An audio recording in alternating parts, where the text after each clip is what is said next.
saw this morning. I was like, sheesh. All right, check this out, y'all.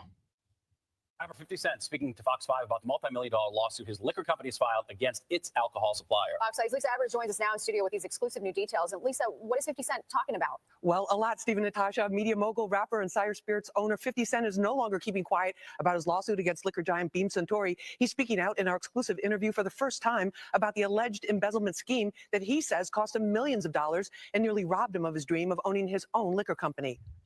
Now we're at a point where they can see everybody gonna see it. When this noise affects them, they get really uncomfortable. 50 Cent is talking about Beam Suntory after a report aired last week and went viral across dozens of news outlets. It's more than posturing. Depositions are underway in the New York State Supreme Court lawsuit of 50 Cent's Sire Spirits versus Beam Suntory, Michael Caruso, Julius Grant, and others. People will start to look at it, and then there's just gonna be a mess for them. Former Club King Lord Michael Caruso, is the first to be deposed in the case. Sire Spirits attorney Craig Weiner says he was paid $500,000 a year by Beam Suntory and was a key part of a multi-million-dollar kickback scheme.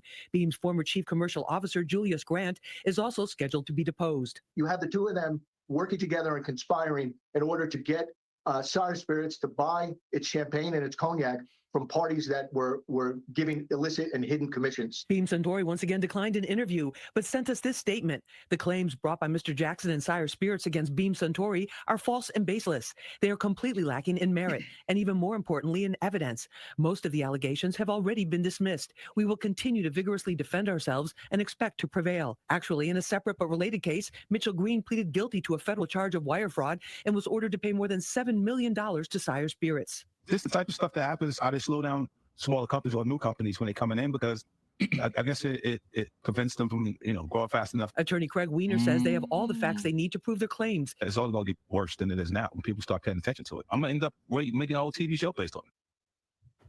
Now, we reached out to the attorneys for Michael Caruso and Julius Grant, two of the defendants in the case, but did not get a reply. 50 Cent, man, this guy, he just catches all these victories during the course of his whole career right in front of our eyes, right? And sometimes 50 Cent can be petty. Exclusive. 50 Cent authorized to seize former employee's house. Now, see that title there? Let me put it back on the big screen. You see that? People think 50 Cent is petty all the time in his legal disputes. And I think he can be. When we saw that shit with the jeweler, like there was a jeweler that made or possessed or whatever, like a cross medallion. And if I remember correctly, I'll say allegedly for everybody. He promoted the medallion in a way where he was saying, yeah, this is the same joint that 50 Cent got. And 50 Cent was like, yo, I'm sending my lawyers, you know what I'm saying? Like, this is using me to promote or something. And the jeweler, he got shaken up. I don't know if 50 Cent actually filed a lawsuit or not. I don't know. But the jeweler was shaken up by it. He went to 50's hood, started giving out, jewelry or bars of like silver. It's like, yo, I'm giving back in your hood. 50, like, come on, let's be friends. Like, drop this. We don't need to do this. I looked at that one and I get it. Like, you don't want to use 50 Cent is such a big brand. You don't want your brand to be used outside of you without approval. It just didn't seem like something that 50 Cent needed to send the lawyers about. It just didn't. Unless there's more to it that I don't know. But you got cases like this. You see what 50 Cent says? This is what some of these bigger companies do to these smaller companies to slow their success or their ascension. I definitely understand that. But if you wanted me to just summarize what the report says from the news there, niggas allegedly was side hustling. They had their side shit, right? So I got access to all this, and I'm cutting these little, it's G money. You've been making money outside of the family? I just been doing a little experimentation type of thing.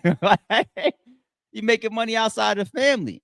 But that type of money and these side deals and giving side commissions, and these are people that allegedly, we could have directly tied into the big scope of what is helping or impacting everybody in some type of contract. But you taking this and chipping off and possibly moving a piece of it over here to this little club or this little business or this little sponsor, and you cutting me out of it. You skimming, allegedly. So if you got any business ties with this type of stuff and you find out, that's one of those, hey, it's a form of stealing. Allegedly. It's a form of theft. You're fucking robbing me, and I caught you. And look at this too. When you see 50 Cent being authorized to seize dude's home. 50 Cent won a court approval to seize Connecticut home after a man defrauded the rap star's liquor company. 50 Cent has been granted court approval to seize Connecticut property owned by former Size Spirits executive Mitchell Green, who owes the hip hop mogul's liquor brand more than $7 million after a fraud conviction. $7 million, nothing to sneeze at. Everybody wants their $7 million. Everybody. A federal bankruptcy judge, let me leave this highlighted. We're going to come back to this. A federal bankruptcy judge lifted the automatic stay on Green's Chapter 7 case, allowing Size Spirits to enforce a lien on the Westport home. A decision clears the way for foreclosure proceedings under state law. You see, I highlighted that, so I want to come back to this. Federal bankruptcy judge. So we hear that a lot. We hear people file bankruptcy sometimes to protect their assets, right? I believe Donald Trump at one point in his life may have filed bankruptcy. We heard about 50 Cent doing it when he got sued by Rick Ross's baby mother, right? Sometimes it's a chess move. Sometimes it's really because you're in a bad spot. But let me just pull up real quick. What are the terms of Chapter 7 bankruptcy? Let me just see if I could see the terms real quick. All right, key terms of Chapter 7 bankruptcy. Debt discharge. Chapter 7 allows debtors to discharge, forgive many types of unsecured debts like credit card balances, medical bills, or personal loans. Okay, not mortgages. That's not in that description. Assets. Okay, a home could be an asset, of course. A debitor or a debtor, whatever, must list all assets, including property, income, and expenses. Trustee. A trustee is appointed to oversee the case. Non-exempt assets. That's what I want to see.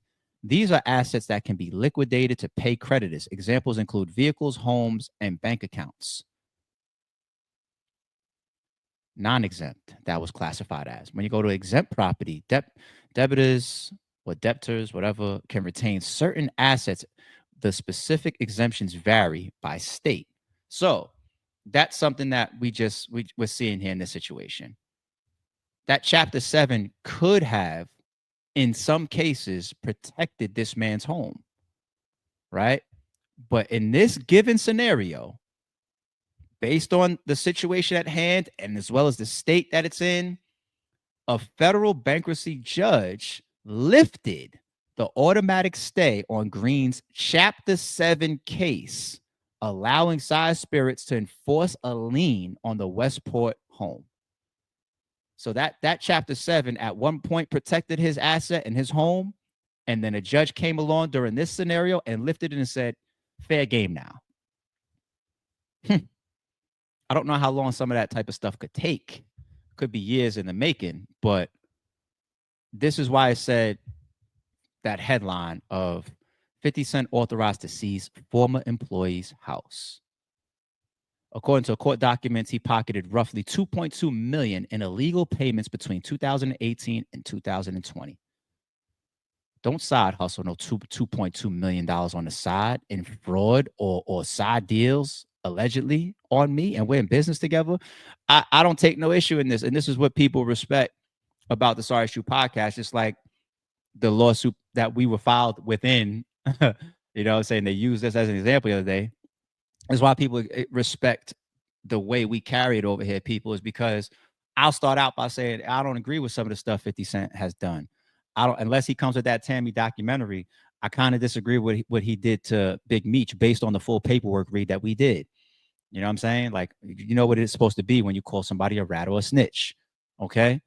Or I don't know if it looks petty, you know, with that thing with the jeweler. But in this case right here, 50 Cent might have been getting robbed. So pay the man. We always gonna call it fair. Pay the man. This ain't no petty situation. And dude allegedly, or I'm gonna say allegedly because I don't want to act like I got every detail here in front of y'all. But they say he already was convicted of some other shit, this guy, on some fraud or scam and shit, right? 2.2 behind this little G Money shit on the side. All right. See what happened to G Money, right?